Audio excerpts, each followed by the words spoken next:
And just like that, we're live. Ta-da! Nice. Hey. Glad to hear it. Yeah. What did you guys have for dinner? Salmon and rice. Oh, I had that for lunch. Nice. One of those like 3 meat marinara meals. Ooh. It's like a Like nice a pasta dish? Yep. Nice. Right on. I had some leftover veggies, rice, and some pot stickers. Okay. Yeah. Ooh. Yeah. So that's been pretty good over here. I also officially have my plane ticket to India this fall. Ooh. For free. Nice. Yeah, since it's through like my girlfriend's whole thing, and she's obviously on a completely different time zone right now. I just kind of woke up to like, here it is, done. This is when you're coming. Sure. Yeah. So that was a good wake up call this morning for sure. But yeah, that's Nice. been my week. Anything exciting going on with you two? Nope. Yeah. No, not really. Mother-in-law's visiting in like 2 weeks, so. Nice. Sure, nice, right on. Any exciting plans? Not really. We're gonna go to Banff. Classic, of course. Yep. What about you, Paul? You going to Banff anytime soon? Not anytime soon. No. I started watching that Toucan Birdie though. I guess that happened this week. Oh, the new season? Yeah. It's okay. I like it's it. pretty good. Episode 3?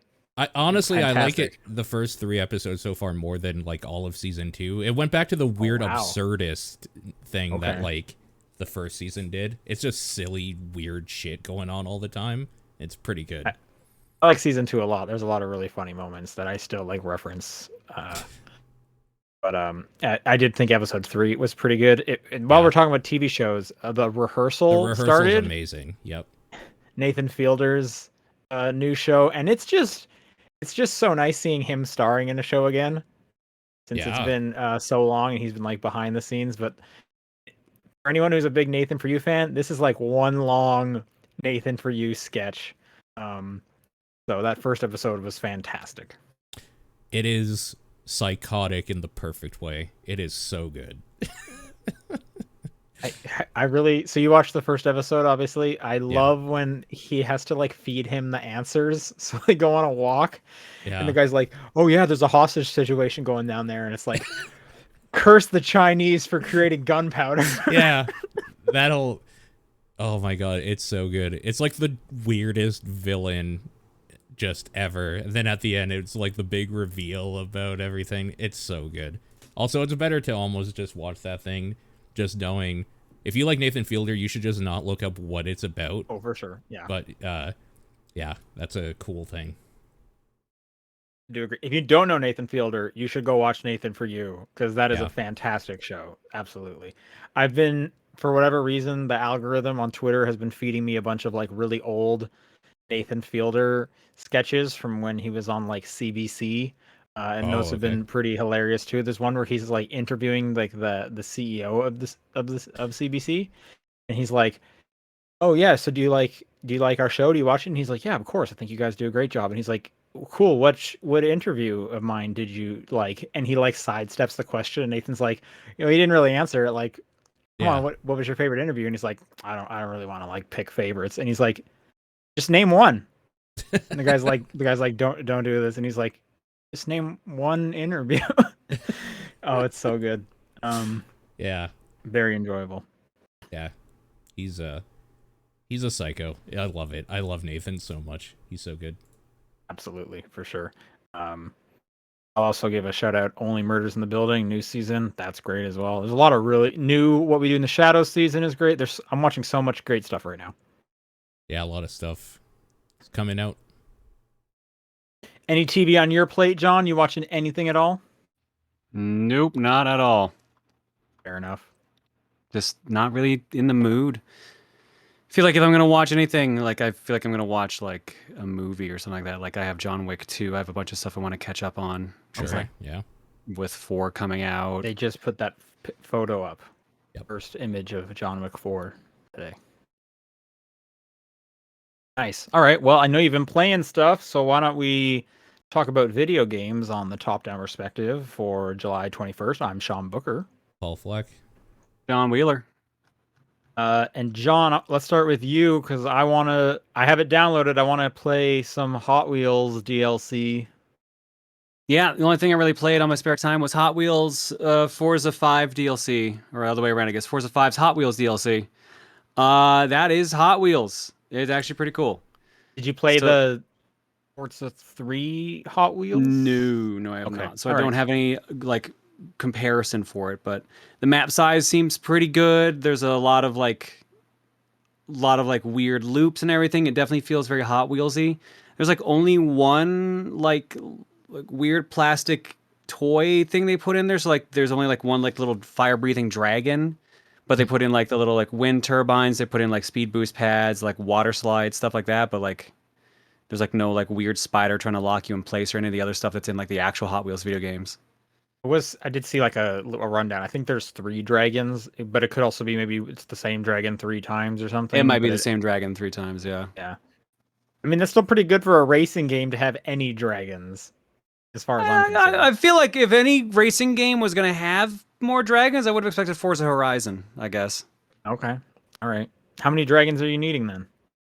I don't know. Let's go like 5 at least. 5 dragons. 2 more. Okay. All right. Yeah, so there's like 3 quadrants or 3 sections rather to the actual map, and they're all like, oh, here's the jungle theme, like here's the winter theme, stuff like that. And you just kind of zip back and forth between the different sections. There's like all the standard challenges. There's like the speed limit tests and everything else, drift ranges and stuff. It just seems really fun. Like it's nice and high speed. You get like I think a dozen new Hot Wheels cars. And Nice. there's like Okay. 3 main ones they promote to you, but then it's like you can get other ones through like super spins or like just doing challenges and stuff like that. Did you pick this up specifically, or do you have like the season pass, or? I picked it up specifically because a Yeah. friend of mine wanted to actually play it, and I was like, all right, I'll pick it up.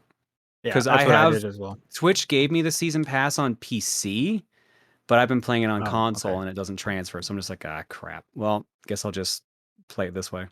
Sure. Nice. Yeah, I usually find the season passes are pretty good. The content they put in there are usually quite enjoyable and pretty substantial. I don't remember, like last one was obviously Lego, and I think there was like a big snowy mountain or something they put in there. Yeah, Lego was I think Forza 4's, Horizon 4's, yeah.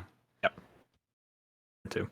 Yeah, I'm looking forward to it. I always like the fun little toy with stuff they do. It's pretty enjoyable. Yeah, no, seems pretty good. I think you'll like it. That's pretty much all I've been playing that's not stream related. Okay. Paul, what do you want to talk about? So I forgot to talk about this last week. I didn't actually play it this week. I played it 2 weeks ago. Last Call BBS, the last, Sure. as they say, Zachtronics game that they're making or whatever. Right. That thing's really, Or really he's cool. making, isn't it? Oh, like a Zach. guy. Yeah, Zach. Yeah, and I've also been hearing conflicting reports on whether or not this is actually going to be the last one. Okay, sure. The way this is set up is that you could just infinitely pipe things in. So what Last Call BBS is you load it up and it loads you into a like fake old retro style Japanese computer.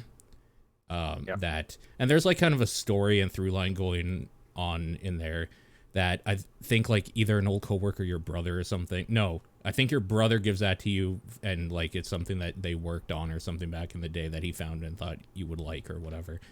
And it's just kind of a desktop and you can click around and look at different stuff. There's a really weird solitaire game on there, but the big thing is that there is a icon for BBS system, which was a thing back in the like mid 90s and early 90s where you could dial in to a server essentially and think almost IRC like, but more like less chat room and more just like a giant message board that you could also download files from. So it's that recreated, and the idea of this thing is that you log in to the BBS and it'll give you a random mini game, and you have to wait for that thing. Well, it's not random. You like select which one you want to download, right? There's a list. Yeah. So you download one. It takes however long it would actually take, so you have to just wait there looking at a bar for like a minute or two. You can play solitaire if you want while you wait. Then when that downloads, you Right. can. Well, it's like an actual like 3-minute timer you have It to wait depends for on. this video. Yeah. Like you can't speed this up. And then the timer, like, so I played like a very little bit of it. Mhm. I think I got to like the second timer and I was like, yeah, I'll come back to this when the timer's done, but I haven't yet. But like after you download, it's like you've used up your bandwidth for the time. Come back in 15 minutes and you can Right. download something else. So this was also a thing with BBS systems. If you downloaded something, you had a quota or whatever that you were given. Sure. And I think it wasn't usually 15 minutes. It was like, depending what it is, come back tomorrow or like a few days from now because this is 1993. We can't just give you 83 megabytes. Are you crazy? Right. They're in this game, they're creating kind of an artificial scarcity to harken back to give you kind of those vibes. But without making you log in every day. It'd rather just wait 15 minutes or whatever. And in that 15 minutes, you can like have that window up in the background on this this fake desktop while you play the game that you downloaded or whatever. It's super, super cool. More than anything, it's just aesthetically super pleasing. But yes, it is. I could see it being the last major release that dude puts out, and like he just updates it with little gimmicks or things that like he wants to. Because from what I was reading and hearing about, apparently he got like he's wanted to stop game development, so that he wanted this to be kind of his last thing because he got like a real world job that he was more passionate about or something. Yeah, I believe he became like a high school teacher. Oh, really? Interesting. And he went off to do that. So this was the last one. And then, from what I was understanding, he didn't enjoy it. He's like, well, I know that what I want to do is something involving developing games. So I wouldn't. It sounds like he might come back and develop some games. Sure. Okay, that makes sense. I mean, he's good at it. He makes some really interesting things. I've only tried a few, I would say, of the mini games so far, because some of them. It's a Zachtronics game. Like, some of them I just feel like I'm a fucking moron and I can't understand how to get through it. So it's it's that.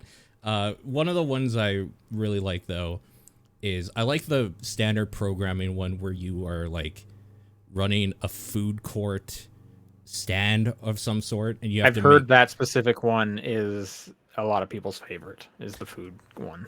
Yeah, that one's cool. It's a standard programming game of like putting machines together so that this one spits out a thing of nachos, and then you have a machine that puts up the cheese and you mix them together and like it serves it. Yeah, it's cool. It's a standard Zachtronics programming thing.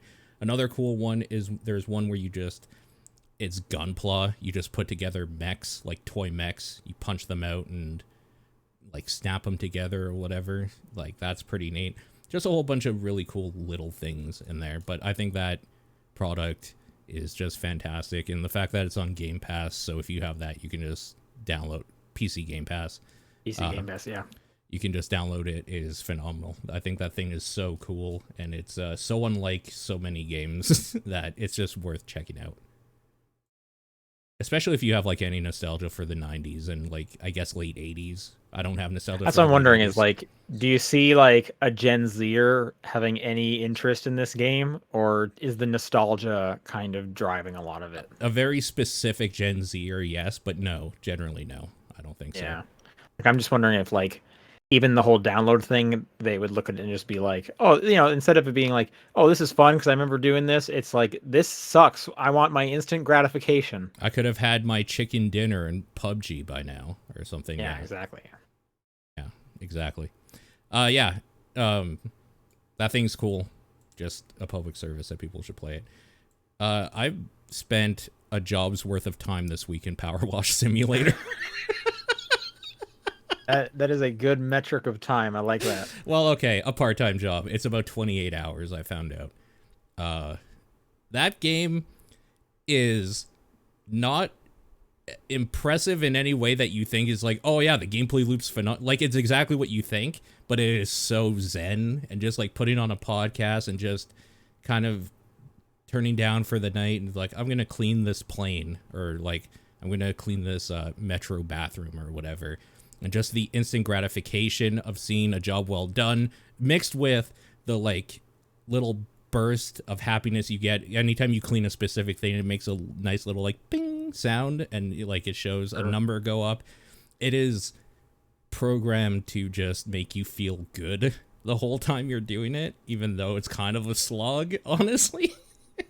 It's kind of like, I feel like there's a similar vibe with like unpacking, where it's like, no, I'm just gonna kind of do this one specific task, and I'm gonna just feel good about this room at the end of the when I'm done.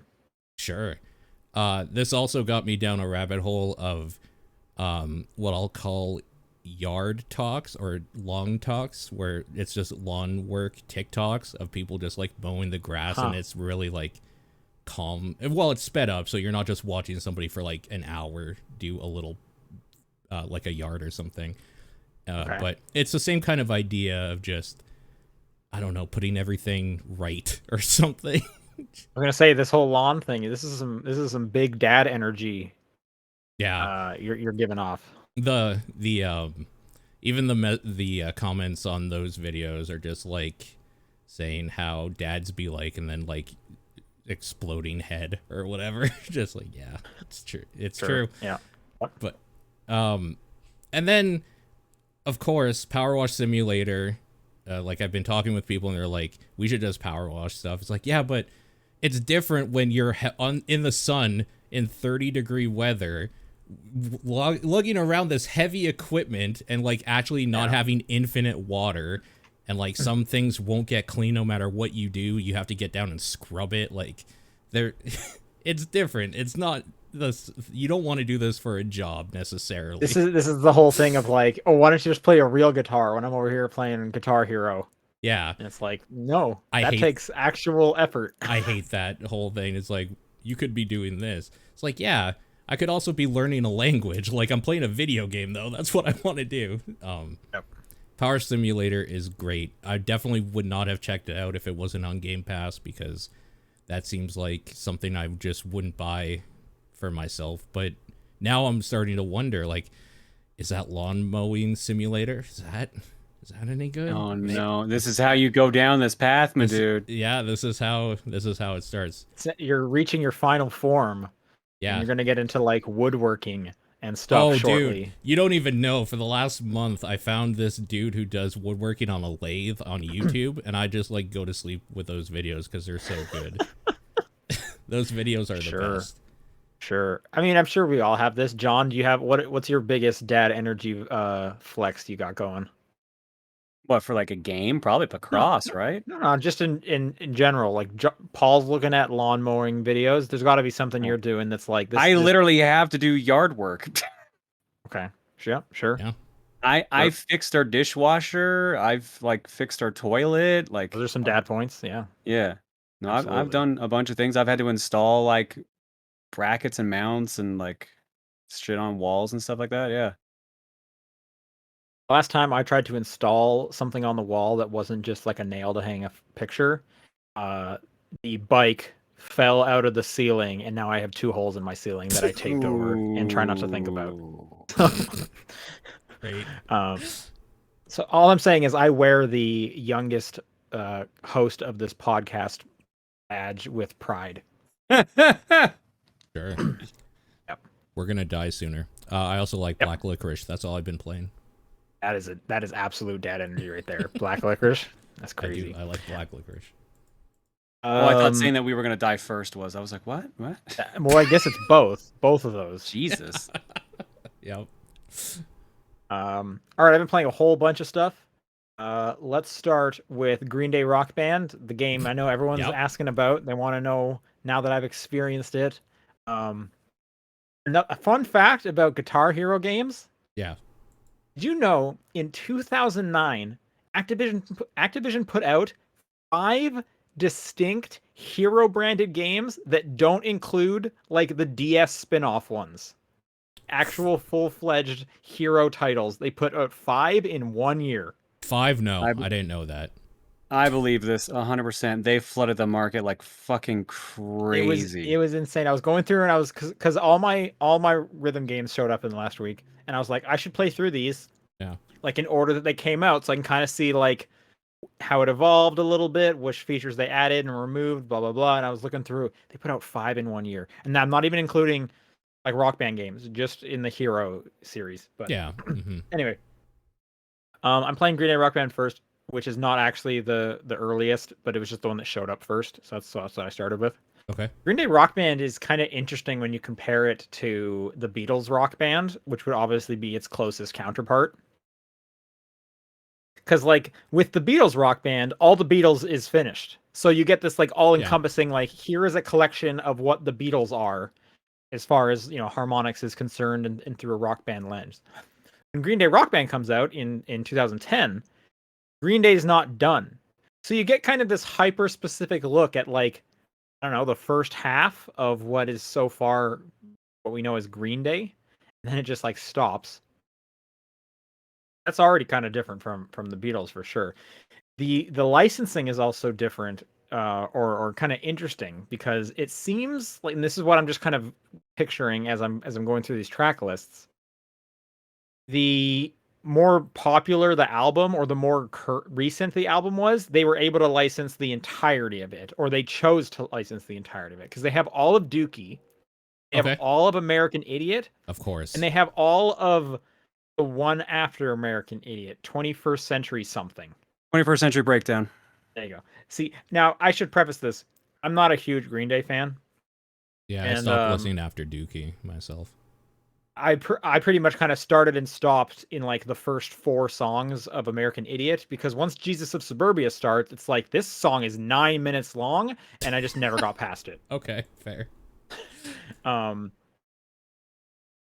So, you know, I'm like finally listening to more of that album and being like, oh, there's like half a song I actually like in the later half of this album. Anyways, so they license all of 21st Century Breakdown, which includes like 2 songs that only have vocals. So you can't play them with any other instrument in this game. Yeah, that sounds right. Interesting. Okay. Which is such a weird thing to add into a Rock Band game. Like, there's no way they would have ever chosen to release these songs as like DLC, right? Because who would purchase just a vocals only track?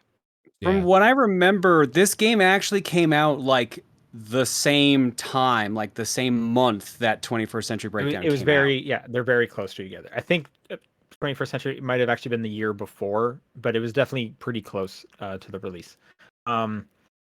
Which makes me assume when it comes to like the licensing deals, they were just like, well, we're not going to license 95% of this album, because that would just be a weird thing to do, and that would also come off odd in a negotiation, I'm assuming, if they're like, no, we don't want this song, but we'll take the rest of them. So I'm assuming they just got this package deal to put into the game. But anyways, that's just kind of a weird thing. And yeah, so I'm playing through that, and I'm almost done it. Cool. And then I have like 5 other. Oh, I should say, Green Day Rock Band, the export does not work. Rock Band Track Pack Volume 2, the export does work.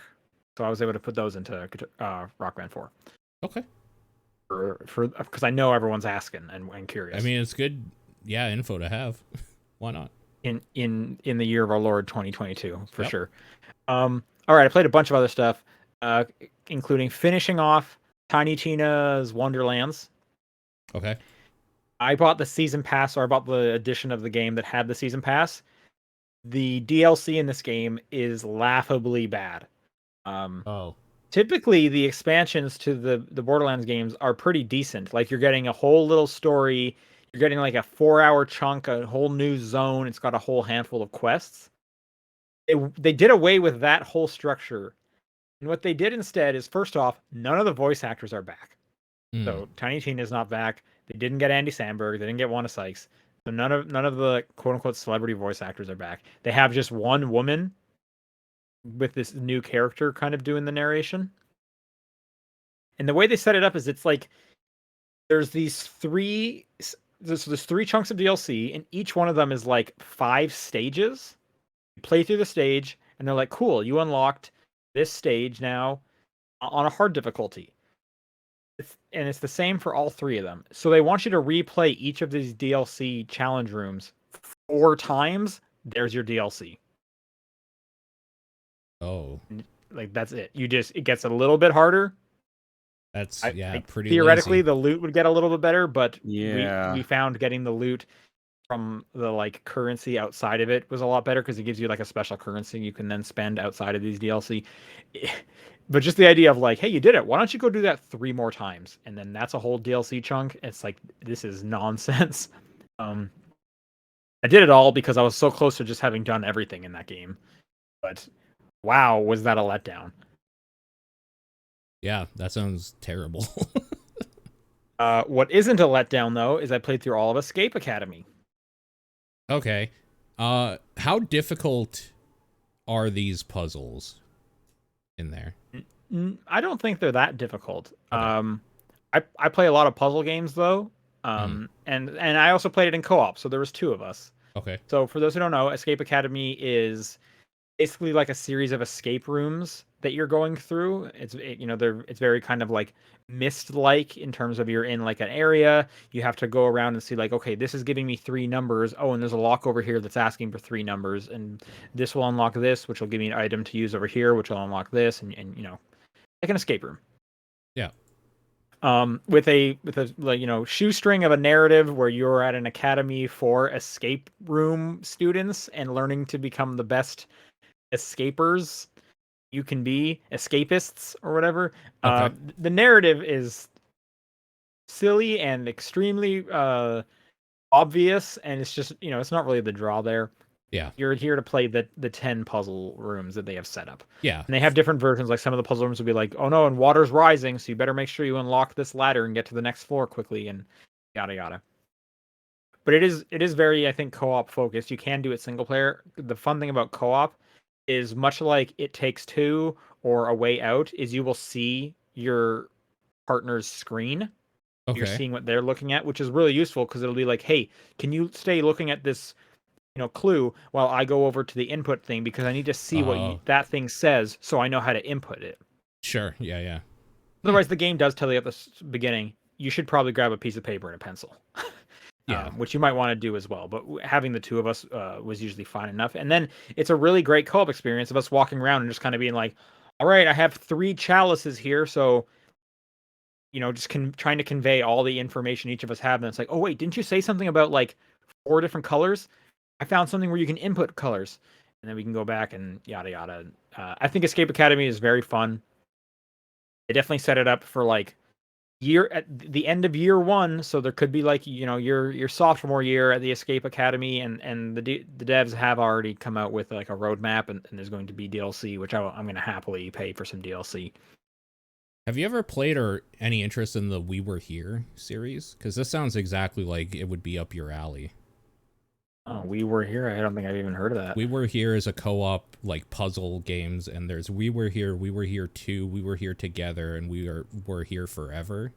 There's 4 of these, and they're apparently phenomenal, people say. So it sounds like it would be super up your alley, you and your buddy there. Yeah. Wait, this first one's free?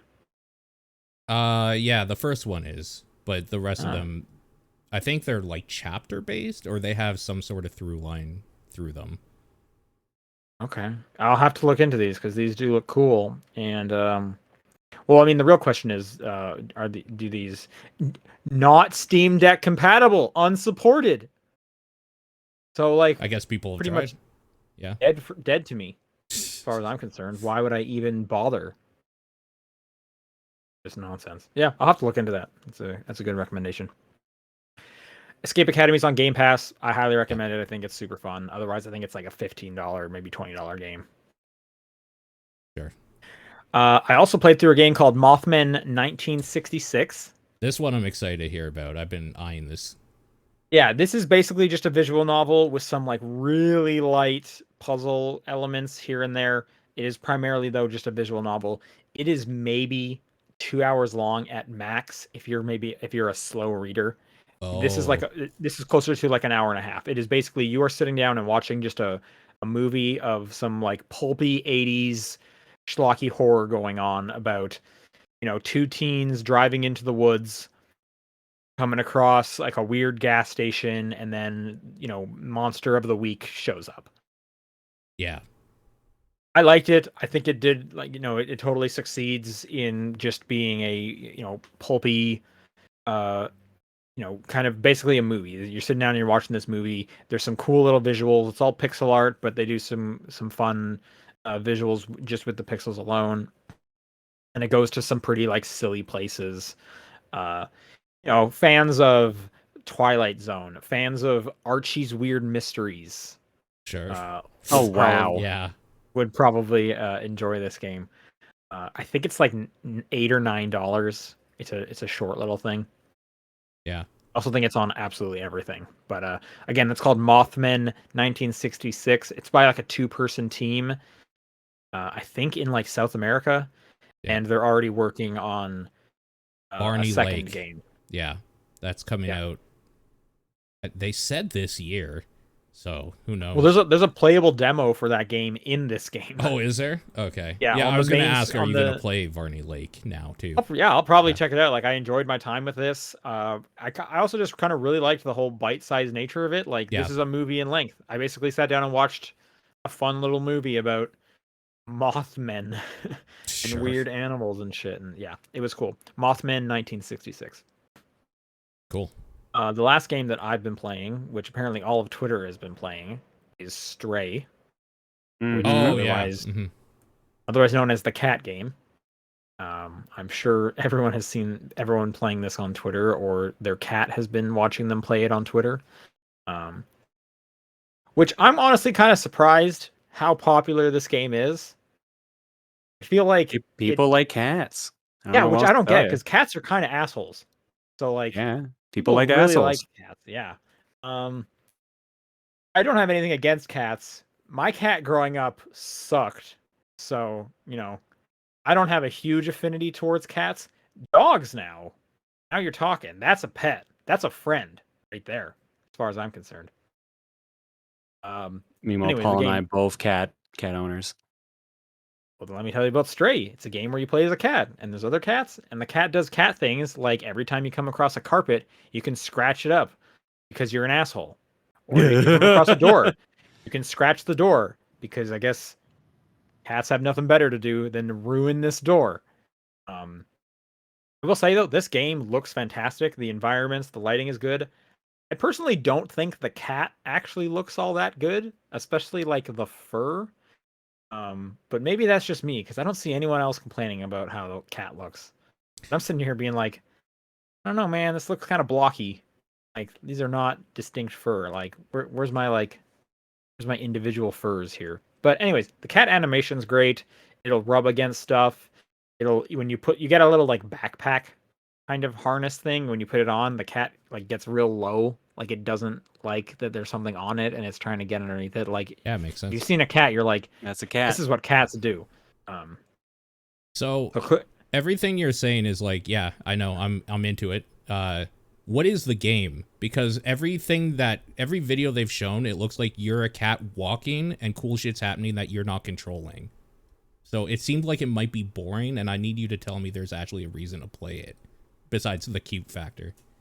So it is like light puzzle solving. Okay. You're kind of just traversing like environments. It starts off pretty like corridor walking along, and you're just kind of moving throughout things. Every now and then some like enemies will chase you and you need to run faster and whatnot. Okay. The main crux of the story that I've put in maybe like 2 hours in, which I think is like 1/3 of the game. Yeah, something like that. Is you used to live on the outside, which is nice green, everything looks nice, with some other cats, but then you kind of fell by like missing a jump into the main area of this game, which seems to be like there are these creatures that eat everything. There are these like scurrying, almost look like head crabs. And all the humans are gone. And the only thing that's left are these robots. But they also don't like the head crabs, so for all I know, maybe the head crabs can also eat them. Okay, sure. And right now, my goal is to kind of get out of this. It's almost like a Final Fantasy VII Midgar situation, where there's like a lower slum, and then there's like a city on top of it, which is the higher ups. And I'm trying to get to like the higher up people right now. Okay. But one of the kind of the main gameplay things I went through was when you get to meet the robots, it opens up, and you can traverse around like these multi-layer structures. And it's not like it's not like an action game. You're not jumping whenever you want. It is very like you are going up to a wall that maybe has a window on it, and a toggle for do you want to jump on this window will pop up, because you can't just bounce around as this cat. You're not double jumping. You're not jumping whenever you want. You are specifically jumping on specific ledges and traversing the area, going into different rooms and being like, okay, I'm looking for a book in this room. How can I get access to this book? And that could be like, I need to knock these pages over so that I get a code for the safe. You also have a little robot companion that can kind of interact with things that a cat would not be able to. Sure. Okay. Robot can also talk, and it's kind of not really designated whether or not the cat actually understands or if the cat's just a cat. Uh-huh. Yeah, sure. But you do have a little robot buddy who's also trying to like get its memories back. And yeah, for the most part, it's like some light puzzle solving. It's mostly like a traversal game. I was kind of getting like Last Guardian vibes, where it's just like you just kind of need to get through this area. But Last Guardian is a little puzzlier than I would have said for this one. I do understand the later half of this game, you get some sort of weapon, so you start fighting these things in some way. Interesting. Which seems odd. So, would you say you found the time slightly mechanically boring? Because, like, it sounds like the other stuff is fine. The world building and all that stuff. That sounds fine, and the cute cat. But, like, it sounds even like the puzzly stuff isn't necessarily engaging. I'm enjoying traversing the environments and Okay. like you get straight up kind of almost side quest-esque things when they do expand out. Of like, oh, if I find 3 cans, I can bring it back to this thing, and then they'll give me yada yada, and there's collectibles to find. So I enjoyed kind of going around that area and like kind of filling in the gaps of like what happened here and stuff like that. Okay. So I liked that. Yeah. Keep in mind though, I'm also a walking simulator fan, so I don't need a ton of gameplay mechanics to enjoy the game. That's fine. The problem I have with games like this is that at some point the discourse online is all, oh my god, look at the cute cat. And it's like, yes, that awesome. I get it. I need to know if this thing is worth buying and playing though. Yeah, I've also been kind of curious because this game is like so blown up on Twitter, and I almost feel like the persona it has outside of the game is larger than what the game is, because I don't feel like this game is actually doing anything that impressive. Right. And like I said, I don't think the cat looks that great. I mean, everything I've seen looked fine, but I also haven't been watching video or playing it, so I can't say either way. So part of me does just think a lot of it is like, oh, cat game, and the marketing definitely like leaned into like, look at this cute cat, look at this cat, you know, it'll hit a paint can off. It's adorable. Like, so, everything about that stuff. But like you saying, it's maybe think of it more like a walking simulator. I kind of have an expectation that's okay. Like, I'm okay with that. Yeah, I think if you're okay with walking simulators, you'll be fine with this. This is mechanically more complex than a walking simulator, but not a ton. Do not go into this thinking like you're gonna jump and wall run in any way. You're gonna be racing around and doing stuff. You know, you're gonna be kind of slowly looking kind of through an environment. I do think thematically you should think of like Last Guardian kind of as a sticking point there. Great. I was gonna say this sounds a lot more like an adventure game.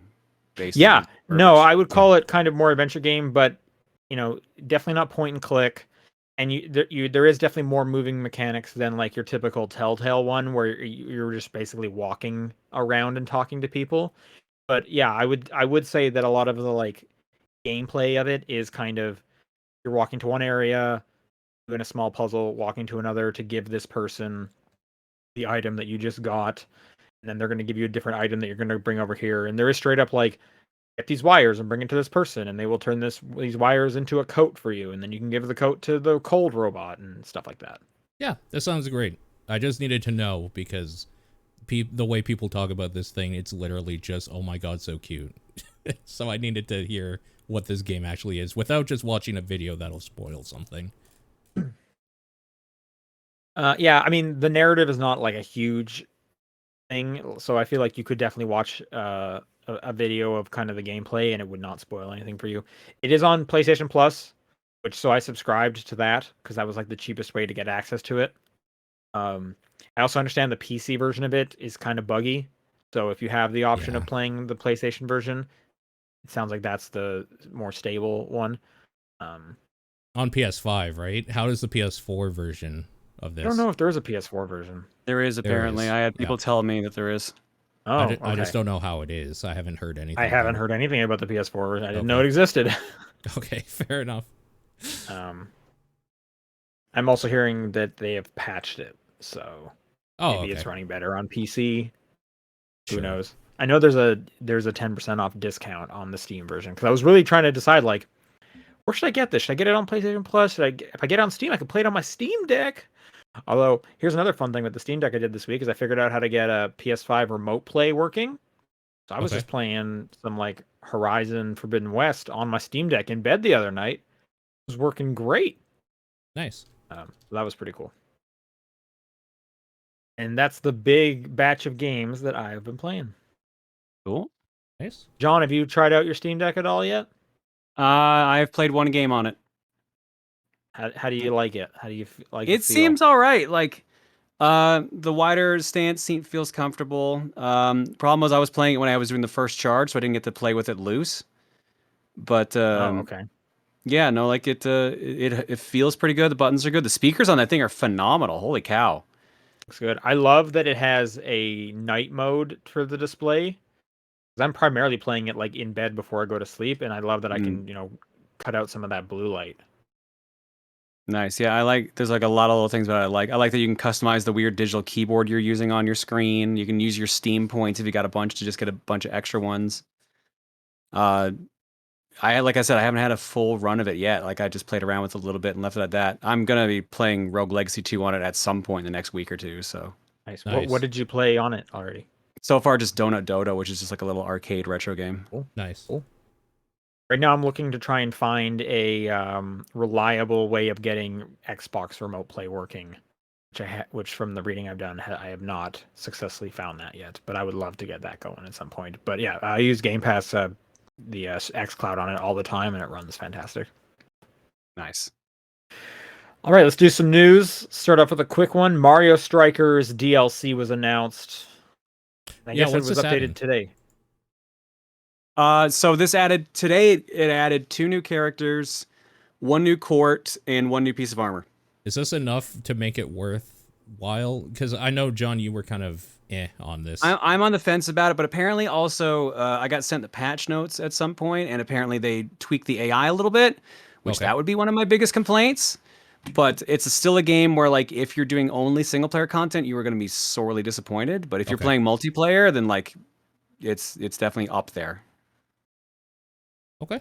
Yeah. Cool. If you're going in for a single player experience, don't bother. If you're going in for a multiplayer experience, you'll be fine. You have to ask yourself when it comes to this update, how much do you like Daisy and Shy Guy? Oh, I like Shy Guy. Well, his design. Good additions. Good decisions. Dude, Shy Guy, so every character, if they get scored on enough, has like a I'm mad or I'm sad kind of animation for getting scored on. Okay. Shy Guy's is so depressing because he literally just doesn't say a word. He just stares at the camera, and then the camera pans behind him, and you just see his shadow stretched out over the field, and he's just staring at it. It's hilarious. Everyone's been dunking on it today. It's been so funny. It's too real. Too real. Yeah. I'm probably going to try it again now that apparently the AI has been tweaked a little, because that was one of the big gripes. Sure, yeah.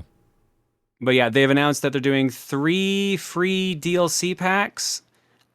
I don't know if that means they're doing any more after that, or if the game is done at that point. No one's really sure, because apparently the data mining said that it looked like there was room for 10 characters. But if they stick with the same pattern, that's only going to get to 6-ish. So I'm curious to see how it is. Or I'm curious to see what else they add and how often. Because this game came out a month ago? Yeah, a little over a month ago. Yeah. So we'll see. Yeah. Paul, you added this next story. I did. Tennocon happened, which is the Warframe event thing that happens every year. They announce a bunch of stuff. Montreal, is that right? Where it happens? I would assume so, yeah. Okay. I know it's Eastern Canada. I just can't remember what city. Digital Extremes? Is that the name of the company? Mm-hmm. Okay, yeah. Yep. So they announced a bunch of stuff. They announced the new frame coming, Cyanx. Nothing too specific about that. They announced the next update to the game called, what's it called? Veil Breaker. That's going to focus around a character that people really like in that game. So that's cool. Also, co-op Archon boss battles is coming to that. The big thing, one of the bigger things here, is they announced something called the Duviri Paradox, which from what I can tell, I didn't watch the stream because it was happening while I was doing some other stuff, so I've been just kind of catching up on bits and pieces. From what I can tell, it's kind of almost more of a standalone mode in this game that's more roguelite-ish, with some like random generation and runs essentially to it. Okay. Seems cool. Sure. Yeah, why not, right? At this point, they've added so much into that game that why not add another thing that when I inevitably play again, I just won't understand how this works because there's so much. Yep. The big one for me specifically, crossplay and cross saves. They're working on getting that working, which is great because I have that game on the Switch and on PC. And like the reason why I haven't played any on the Switch, it's because, I don't want to start again. Like I want my file or whatever, my frames and all that stuff. So I get it, man. Yep. Yeah, that's big. And then they kind of ended with a showstopper. They are taking the leads right now from Warframe off to do a new thing called Soulframe, which they haven't... Which is obviously a Souls-like. Well, so people have been saying it's definitely closer to that, but it's not Souls-ish. But I mean, of course they're saying that because they don't want to be compared to something. I think they want to pretend like they're doing their own thing. But like, listen to this. So Soulframe is a new title or whatever, and it is a slower fantasy melee based thing instead of space ninjas. So yeah, it's probably Souls-likey in a lot of ways. I mean, I was more just kidding. I think they came out and said it is not a Souls-like. We're just using the word soul. Who knows what exactly it will end up being, but I think it's pretty cool of them that they are making a new game and not just like, we'll just continue to double down on Warframe forever because this thing prints money for us. Well, they're definitely going to support Warframe forever. Oh, yeah. Yeah. But yeah, pretty cool. Like some cool stuff coming down the line with that. I'm super interested in Soulframe. People are saying that, or they're saying that they should have something to show like people or like have the community try or play within a year, they're thinking, which doesn't mean that game's going to be out in a year, but maybe like, I don't know, an alpha or demo or some preview or something will be. So that'll be interesting. I'm super interested in what they're going to do there. I really like Warframe. It's just I don't have the time to like really dig into that thing, and that thing just keeps getting bigger and bigger every year. So at this point, I'm so behind that it almost feels daunting, and it almost makes me not want to go back to it at all and just be like, yeah, I've missed out, but I have it installed. Maybe at some point I would look at it. We got some announcements from Ubisoft today, I think it was. Yeah, today. Yeah. First off, the Avatar game is getting delayed to sometime after March 2023. Okay. So basically, I guess they're gonna miss the release of the movie. Release, yeah. Can't time that in. That sucks. But I'm sure all those Avatar fans will patiently wait for whatever this game is. Yeah. From the little bit I was hearing, it sounds like this game looks really nice, but doesn't play very well. Okay. So it sounds like it needs a delay based on that. Yeah. Yep, for sure. Yes. We also got some updates on what's happening with Assassin's Creed. Currently, there's 2 Assassin's Creed titles in production. One called Project Rift, which is a standalone Valhalla game, I'm not exactly sure what that means, but maybe they're just going to make like a sequel to that specific one, maybe kind of like Assassin's Creed 2 style back when they did sequels to the specific ones. Sure, yeah. I haven't done that for a while, so who really knows? It's a little bit of uncharted territory. And then Project Red, which there's conflicting reports about whether or not this one is going to be set in Asia, but this one will, however, be part of that Assassin's Creed Infinity concept that was talked about a few months ago, which is their like live service, all-encompassing Assassin's Creed title. Right. So not a ton of news on exactly what those are, but September 10th is when the next Ubisoft live stream is, so maybe we'll get some info on some of them later this year. Continuing on, Discord chat, voice chat came to Xboxes this week. So you can now chat through Discord while from your Xbox instead of using the Xbox Party chat. So there's that. Okay. They announced a new Dragon Ball title, which I'm just gonna say, if it's not a 2D Dragon Ball fighting game, that means it's a bad video game. Yep. So I'm sure this game will suck. This was one of the ones on that leak list, by the way. That's why I bring it up. Yeah. Dragon Ball The Breakers was on that leak list, which seemed super fake, but I don't know. Maybe we're going to see more of those. I mean, the best way to do a fake is to have some real shit in there, though. Sure. Yeah, exactly. For sure, yeah. I will also say, though, Dragon Ball The Breakers is a Dead by Daylight, like, 4v1 style game where you and your friends are like fighting Frieza and stuff while it chases you around. Okay, they have actually that talked kind of about sounds this. awesome. I've heard of this a few months ago. There were talks of this, but yeah, they didn't show anything. I don't know. I think this sounds bad, but no, that's great. Weird. Why not? It is a weird twist. I guess you can slap Dragon Ball Z on anything you want. I will reiterate again, though, when it comes to video games, if it's not a 2D fighter, it's a bad video game if it involves Dragon Ball Z. I mean, probably, but yeah, like make me Frieza instead of Huntress.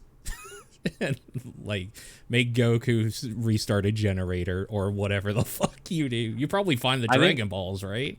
Based on the images I was looking at, you don't play as any of the Saiyans. You just play as like a bunch of humans that are just trying to delay like them getting them. Because like if on the cover for the game, it shows Dragon Ball versions of everyone, like young Goku, Bulma, etc. In the trailer, you see like Dragon Ball Z Goku's spirit like help the player character do a blast. So I am assuming they're almost kind of like abilities in some way. Oh God. Okay. I don't even know, man. Okay. Sounds like a wild time at the very least. Yeah. Definitely something to keep your eye on. Minecraft came out and said that they don't support NFTs. They will not be allowing NFTs inside of Minecraft, which I thought was pretty cool. That's pretty big. Funny that it was even needed to be said, but yeah. Honestly, like this is probably one of the biggest quote unquote metaverses so far. Like, I definitely think it should have been said for sure. This was in response to some actual like NFT world game or something like that. Some mod for Minecraft that was using this. This was in response to something in particular. Okay, I didn't know. I'll take your word for it though. I would not be surprised if there are several Minecraft clones online right now that support NFTs. That seems like a slam dunk for scamming people.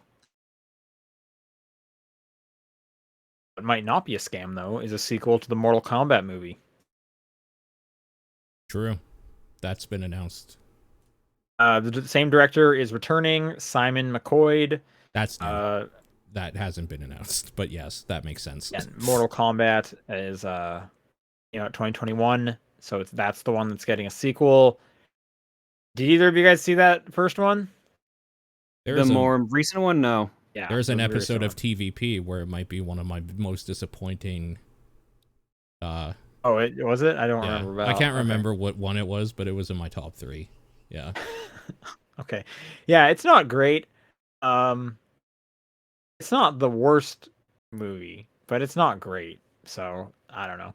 I got to watch it for free on HBO Max, so I can't complain that much. Probably not the worst Mortal Kombat movie. Depends how much you like something being so bad that it's kind of funny or not. Because Annihilation is fucking terrible, but it's also kind of funny in how bad it is. And this last story, Blizzard Albany, formerly known as Vicarious Visions, or the devs of the Tony Hawk's Pro Skater 1+2 remake, the QA department there have decided to unionize. Good for them. Hey. Good. Right now, they're in the process of asking if Activision Blizzard will voluntarily recognize them. I don't believe they're going to. Sure, that sounds Shocking. Absolutely shocking. Yeah, so they are working with outside sources similarly to how Raven Software did it. If you remember, Raven Software, also within the Activision Blizzard family, the QA department successfully unionized there. I mean, are we seeing the snowball effect? Is this what's happening? Yeah, are set up. Yeah, God, I hope so. Yep. I fucking hope so. I'm just wondering if, 5 years from now, we're gonna look back and be like, remember when Raven started it all, and look where we are now. And then that Hot Ones meme of Paul Rudd. You ever think we'd be here? That plays. Who knows? But good for them, and all the best luck. I'm sure they have an uphill battle. I'm assuming they're also in talks with people at Raven to be like, how do we do this? What are some shortcuts or some best practices that you guys ran into? Let's get this happening. Well, I thought I saw a tweet that there's a company forming that is just setting up to help do this process for gaming companies now or something, which makes sense. At this point, it's a gap that needs to be needed. It needs to be filled. Yep. So that's great if that is what that was. I wish I had pulled it. That's going to do it for news. So let's do some questions. If you would like to send a question in, it's topdownperspective@gmail.com, at TDP Podcast on Twitter, the Discord channel, or John's P.O. Box. I'll read this first one from Linebeck, who says, what's a game that only you, or very few others as well, seem to like?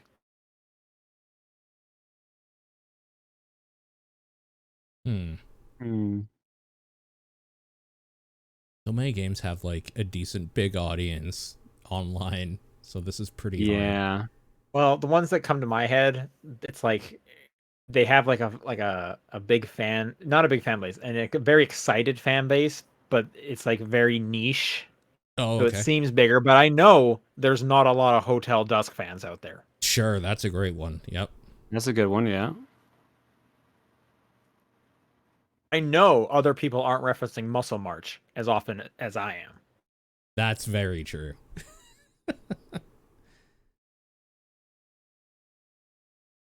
Asura's Wrath. That one might have the most fans. That one's pretty That big. one's got fans, yeah. That one's definitely fans. But in the general populace of gamers, I doubt it. People that remember it for sure. Yeah. That's the thing, is the number of people who remember it has got to be pretty small, and they're like a vocal minority. Yeah, perhaps.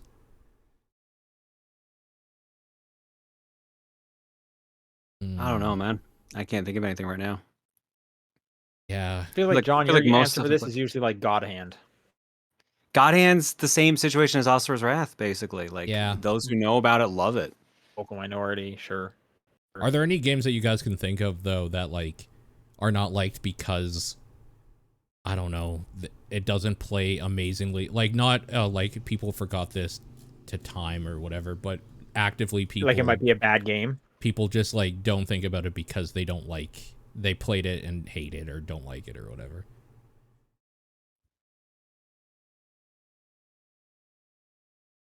John, you could say 99 Nights. I was waiting for you to say it, to be perfectly honest. I've been waiting this entire question. I did realize one game, though. There's a game on the NES called Spot, which is basically just Extreme Othello, which is actually really cool, but no one knows about it because it's a weird-ass 7-Up mascot game. Sure, yeah. Okay. Babylon's Fall from the chat. What a great answer, honestly. I feel like I like Outriders more than most people. Outriders is very good. If you don't Still need take to in play any, that DLC. that DLC, I think is overpriced for apparently what's very short. Oh, is it? Okay. Apparently, Well, maybe it'll be on a discount by the time I. That's free what up I'm some hoping space. for. Dude, actually, Anthem. I really liked Anthem, which is why it was a bummer that it was such garbage. Okay, I was also in the group of like, please fix Anthem. I would like Anthem to continue. There were some cool things there. I think I saw a headline this week that GameStop was selling copies of Anthem for 1 cent. Oh, Ooh. I liked Too Human. And Okay, lots of people fucking hate Too Human. sure, yeah. Yep. Hebrew Lantern writes, would you pay $1,499.99 for a life-size Batman? I'm sorry, what? Actually, it's actually $1,049. 49, right, yeah. Yes. No, I wouldn't. It's made of foam? What? Follow up to that, what life-size character would you want in your house? I mean, a life-size Batman would be cool in my house. Not that I have the space for it. I think I'd want them to be in like an action pose though, not just standing like this Batman is. Yeah, this is just like a neutral pose, and it's just like, okay, cool. I had a friend growing up who had a life-sized Spider-Man statue that they won on a radio contest. I think they sold it years ago though, which is a bummer. Yeah, I don't want any of this shit in my place. Like, I don't want that. Maybe give me a house big enough where he can have his own room or something, then sure. This is the Batman room. If I have to see Batman standing, like, by my door every time I leave or come in or whatever, like, no. That's... If I can put it somewhere where it's kind of a fun novelty and it's like, let's go see the Batman or whatever. It's like, yeah, here he is. And then I close the door or, like, the closet or whatever, and then that's that. Then I'm, okay, sure, but I'm not paying $1,000 for that. My friend's brother would take the Spider-Man and put it kind of right over his bed while he was sleeping with like a mask on so that he would wake up to a Spider-Man kind of like hunched over him. I think it would be fun to have a life-size statue. I would definitely do silly things like put it near the window and like make a silhouette so people walking by are like, is that a big Batman right there? Yeah, Home Alone, that shit. Yeah. Yeah. Again, I don't have the space, so there's no way I would get one now. Right. But if I had the space, yeah, a Batman would be cool for sure. A Spider-Man would be cool. My mind immediately goes troll mode and it's like, oh man, what about a life-size Godzilla? Yeah. Give me a life-size Godzilla statue. It won't fit in the house, but I can put it in the backyard, maybe. I would love one of those like 20 feet skeletons that Home Depot sells. Yeah, those are so neat, but it's just like, how do you get that home and what do you do with it when you're done with it? What if you had to move? Do you like tie it to the top of the moving truck? I'm assuming you can disassemble them and the individual bones. I don't think you can. No? Okay. Well, I'm assuming you can get delivery at the very least. Probably. Are there like any Pokemon that is like, yeah, Pikachu's a rat, so I'll have a life-size rat thing in the corner there? That's probably fine. I mean, that would be that's a slippery slope because a lot of Pokemon are like really wide. Yeah. So it would take up like a lot of space. Like if you said like a Venusaur or something, that's taking up like the space of like 3 couches now. But like, like a life-size like Psyduck, that'd be kind of cool. Yeah, that'd be fine. Or if his hands are like on his head and then there's like a glass table on top, so it's almost like a nightstand. Exactly. Sure. Okay. And it glows in the dark. So yes, I would want a character in my house if they could also be furniture. That's fine. Okay, so what about a Snorlax replacing your couch? I mean that they sell those. Those are just beanbag Snorlaxes. Yeah. But this is like a hard, not hard, but it's not a beanbag. It's like a really like wide, like kind of like it looks like a couch, but it's like this is clearly a Snorlax themed couch. Right. I mean, it's basically just the race car bed, right? But a Snorlax instead. Yeah, would you do that? No. Ooh, the hesitation, though. I do like Snorlax, but It's because I'm a kindred spirit with Snorlax. This is. I mean, I'm just thinking of the meme of like, what if we kissed on the weird Snorlax couch? Just kidding, unless, yeah. Yeah, exactly. All right. Next question comes from VGC Kenny. Do you think we will have a last GameStop in the same vein as the last Blockbuster?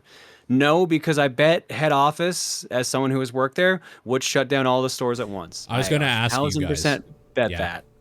Yeah, because the reason the last Blockbuster works still is because they just kind of like, I don't know, they kind of like closed, they stopped supporting places, but this place didn't really need the support, right? So they just kept going. I mean, all they needed was like movies. They can just go to Walmart to buy them, set them up in rental cases, and they're done. Like that's stuff you can eventually just do on your own at a store. You can't get new product in unless you have like a proper like production line or a proper like transportation line. Well, like, I mean, you could, a lot harder. At a game store, you could just go to Walmart and buy the games and then resell them. True, but then like you're selling them for no profit. Sure. For sure, because there's no rentals thing. To make it clear, the last Blockbuster, it is an official one. It isn't just like a mom and pop thing. They do have a corporate connection, and that whole the documentary on Netflix is about them hoping to get their contract renewed for another 4 years. Wait, I thought straight up like Blockbuster as a company no longer existed. Like not even the head office thing. Like there is actively still someone maintaining they that? still exist. Yeah. Yeah, that last Blockbuster is an official Blockbuster. Yeah, my question to you guys, because you've worked there, is do you think GameStop would be the type of company to just be like, no, fuck this, shut it down. No, I'm not re-signing you or whatever. Absolutely. Okay, absolutely. That's what I figured, but I'm not going to pretend I know a lot about the like inner workings of higher up GameStop. I worked there as like the lowest possible level for 15 months. Sure. And never had to deal with any of that kind of stuff. I will say though, this is a company that launched NFTs this last week. Yeah. Yep. Yeah. So I just wanted to put that out there. Oh, I just realized we didn't even have the Square Enix NFT news that happened today on here. They're selling a physical figurine that comes with an NFT. Oh, really? I didn't know about it. Yeah. It's a cloud. It got announced yesterday. I guess I assume San Diego Comic-Con's already right now, so we're going to have a bunch of news next week. Gotcha. But yeah, they're selling like a cloud figurine, and you can buy. It comes with a digital version of the figurine as well for like an extra $30 or something like that.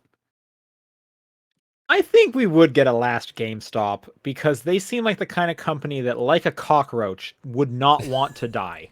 Yeah, that's true.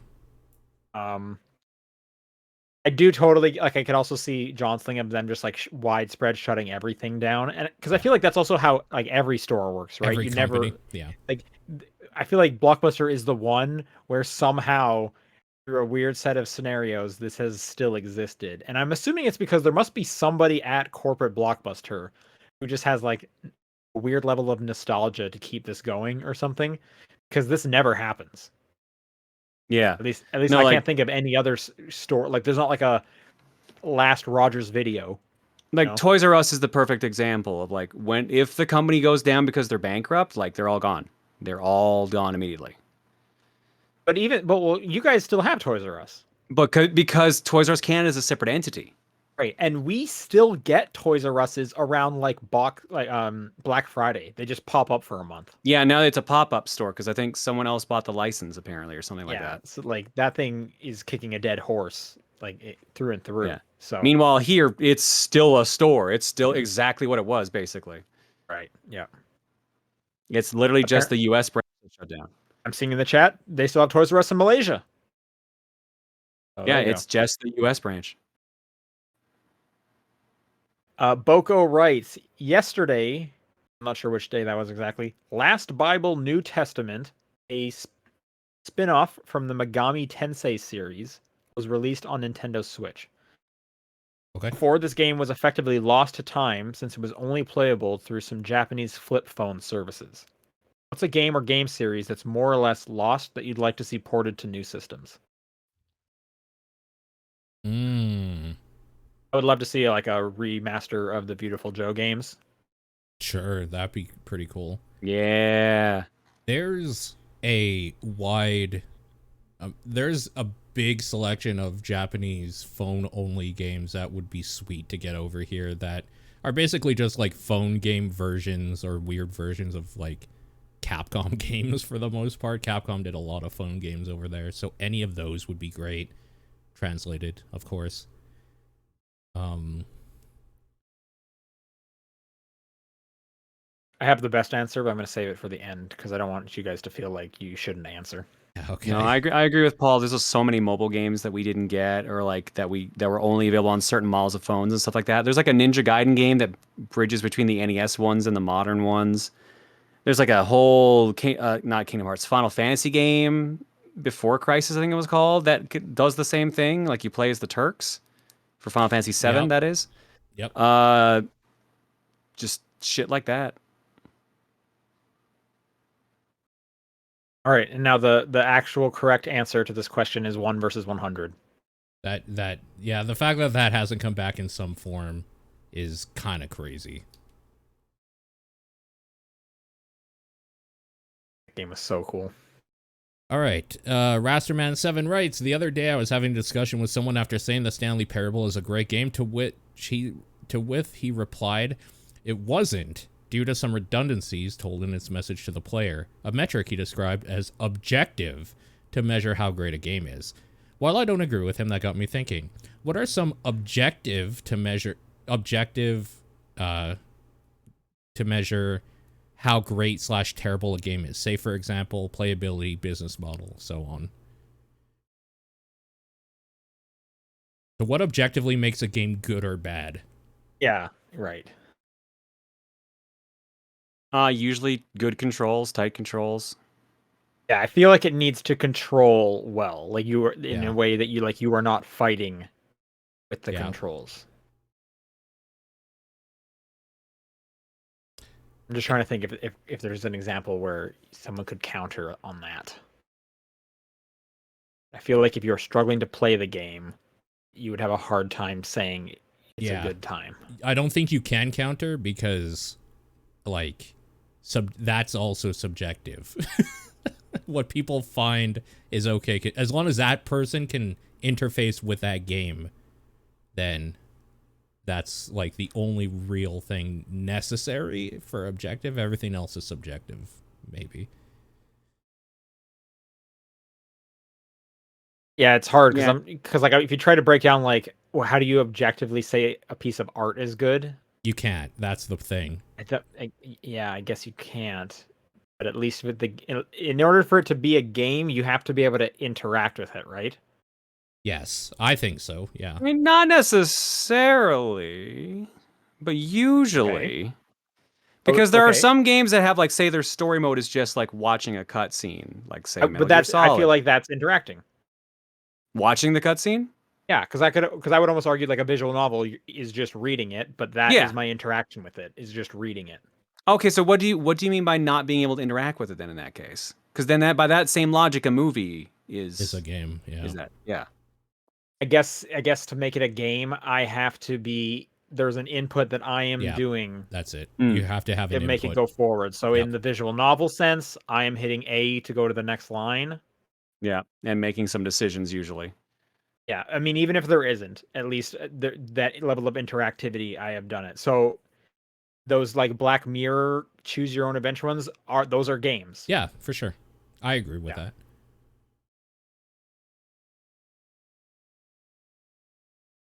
Yeah, I think that's the only way to make it is can you interact with it? So that's a game. So I agree.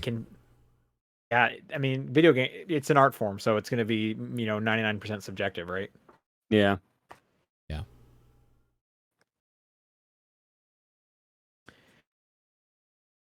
I think John is next. No, sorry, I was yawning. Phantom A just writes in and says, "Ahoy, TDB crew! What's a food you used to enjoy eating but now have little to no desire to eat it?" Ketchup. Yeah, I fucking hate ketchup. Kraft dinner. Wow, really? Oh, I'll still down a whole box of Kraft dinner. Lactose intolerance fucked me over. Can't do it anymore. Yeah, I can see that. Understandable. I can see that. I think that might be it. And I don't even dislike ketchup, but I just have like yeah, little to no desire to eat it or have it on stuff. Yeah, I used to eat ketchup. I actively dislike it and won't eat stuff with it on it if I can help it. So yeah, it's definitely ketchup.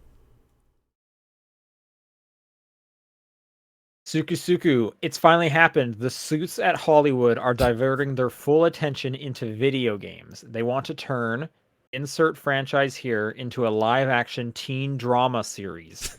Luckily, they have asked you three to act as consultants. What property do you think they'll have their eyes on first, and how do you salvage it from being unwatchable? Oh, What game would make a good teen drama, a good live-action teen drama series? Okay. Okay, the easy answers are like your Life is Strange, your Telltale games, right? Yeah, I was trying to think of something a little weirder, but yes, yeah, absolutely. That's why I was getting those out of the way. Okay, yeah. I think Hades could be kind of cool. Hades could be done pretty well. Yep. Yeah. I feel like they would do stuff like Uncharted, because I feel like they already half did that with the movie, making the characters younger. So they could even make like a Uncharted, the early years, like they did with young Indiana Jones. Okay, sure. Okay. Yeah, the young Indiana Jones just lines it up right there for sure.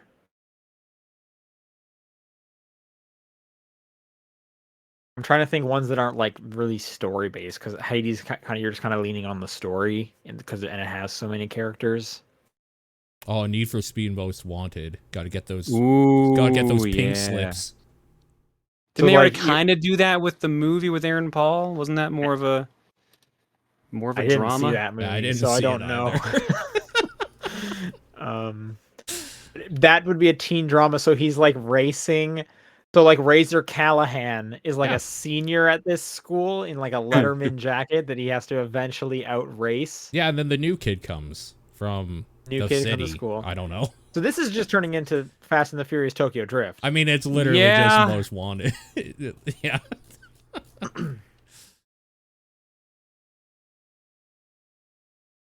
How about a Plague Tale?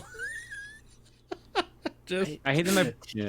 I don't see that being a teen drama. Well, a post-apocalyptic plague, like teen drama, that could work. But it would mainly be just survival and stuff like that. It would have to make up some characters, because there really is only kind of like 2 characters, and then a few like ones that show up for like a chapter or 2. Yeah. I hate that my mind always is like Tetris. Give me a Tetris teen drama. So like is. It's all about fitting in, man. I get it. Well, yeah, exactly. Allegory for life. It's all metaphors, baby. It's all metaphors. My head was going into like making the line is them having sex, and teens are like super horny. Yeah. Don't invite that guy. He's a square. I don't know. This is so stupid. And then you have a set of twins that are like the Z and S blocks. Yeah, exactly. Oh, I'm so And there's like a lanky dude. Zeke and Sam, the twins. Well, so then who's the main character? Is it the T block? I mean, it's the straight block. I don't think it can be the long straight line. No, the line piece is the prep. The line piece is the prep. Oh, yeah, that's true. I think it has to be the T block. Well, I guess you could do one of the like L ones, but... No, actually, I think Sean's right. I think it has to be the T block, because they're the one that's always trying to fit in, because they can spin around and they have the special little something. Yeah, exactly. Their T-spin gets them in. Their T-spin technique. That's true. Okay. That's what gets them together with every group, and then they all have to work together to come together to clear up space before everything gets too crowded in the school and they suffocate. What is the T-spin a metaphor for? Like, what is the person? You know what it's a metaphor for. Don't act away.